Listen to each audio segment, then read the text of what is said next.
ಎಲ್ಲ ಸುತ್ತಮುತ್ತ ಎಷ್ಟಾಗಿದಾವೆ? ಸುತ್ತಮುತ್ತ ಒಂದು 7-8 10 ಆಗ್ಯಾವೇನ. ಯಾವ ನೀರು ಬಿದ್ದಿಲ್ಲ ಅಷ್ಟು ಪೇಲೆ ಪೇಲೆ ಪೇಲೆ ಪೇಲೆ ಈ ಕಡೆ ನೋಡಿರೋದು. ಫಸ್ಟ್ ಪಾಯಿಂಟು ಉದ್ದಾಪುರ ಹತ್ರ. ಯಾವ ಊರು ಅಂದ್ರೆ ಸುರ್ಗಿಕೊಪ್ಪ. ಇವರೊಂದು ಬೋರ್ ಹೊಡ್ಸಿದ್ದಾರೆ. ಇದು ಒಂದು ಸ್ವಲ್ಪ ಡ್ರೈ ಲ್ಯಾಂಡು, ಎಲ್ಲೂ ನೀರು ಬಿದ್ದಿಲ್ಲ. ಇವರೆಲ್ಲ ಬಾವಿ ನೀರಲ್ಲಿ ಮೇಂಟೈನ್ ಮಾಡ್ತಿದ್ದಾರೆ. ನಾನು ಒಂದೆರಡು ಪಾಯಿಂಟ್ ಮಾಡಿಕೊಟ್ಟಿನಿ, ಹೊಡೆದ್ಬಿಟ್ಲೆ ಲಾಗಲ್ಲಿ ಹಾಕ್ತೀನಿ. ಮುಗಿಸ್ಕೊಂಡು ಸೆಕೆಂಡ್ ಪಾಯಿಂಟ್ ಹತ್ರ ಬಂದಿದೆ. ಇದು ಸಾಗರ ತಾಲೂಕು ಕೊಪ್ಪ. ಇಲ್ಲೊಂದೆರಡು ಪಾಯಿಂಟ್ ಮಾಡಿಕೊಟ್ಟಿನಿ. 2 ಪಾಯಿಂಟ್ ಮಾಡ್ಕೊಟ್ಟಿನಿ. ನೀರು ಮೇಲೆ ವಿಡಿಯೋ ಅಪ್ಲೋಡ್ ಮಾಡ್ತೀನಿ. ಪಾಯಿಂಟ್ ಮುಗಿಸ್ಕೊಂಡು ಸೀದಾ ಬಂದಿದೆ. ಇಲ್ಲಿ ಬಾಟದ ಬೈಲ್ ಹತ್ರ ಸೊರಬ ತಾಲೂಕು. ಇದು ಸೊರಬ ತಾಲೂಕು ಬಾಟದ ಬೈಲ್. ಇಲ್ಲೊಂದೆರಡು ಪಾಯಿಂಟ್ ಮಾಡಿಕೊಟ್ಟಿನಿ ಇವ್ರಿಗೆ. ಎಷ್ಟು ಬೋರ್ ಫೇಲ್ ಆಗಿದ್ದಾವೆ? 5 ಬೋರ್ ಫೇಲ್ ಆಗಿದ್ದಾವೆ. ಪಾಯಿಂಟ್ 3 ಗುಟ್ಲೆ ಬಂದಿದ್ದೆ. ಇವ್ರದ್ದೇ 4ನೇ ಪಾಯಿಂಟ್ ಇತ್ತು.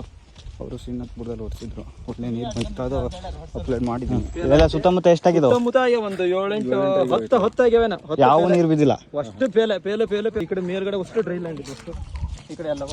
ವ್ಲಾಗಲ್ಲಿ ಗುಡುವಿ ಹತ್ರ ಒಂದು ನೋಡಿದ್ದೆ. ಅದು ಒಂದು 4.5 ನೀರು ಬೀಳುತ್ತೆ. ಅದು ಒಂದು ಕ್ಲಿಪ್ ಹಾಕ್ತೀನಿ, ನೋಡ್ಕೊಬರ್ರಿ.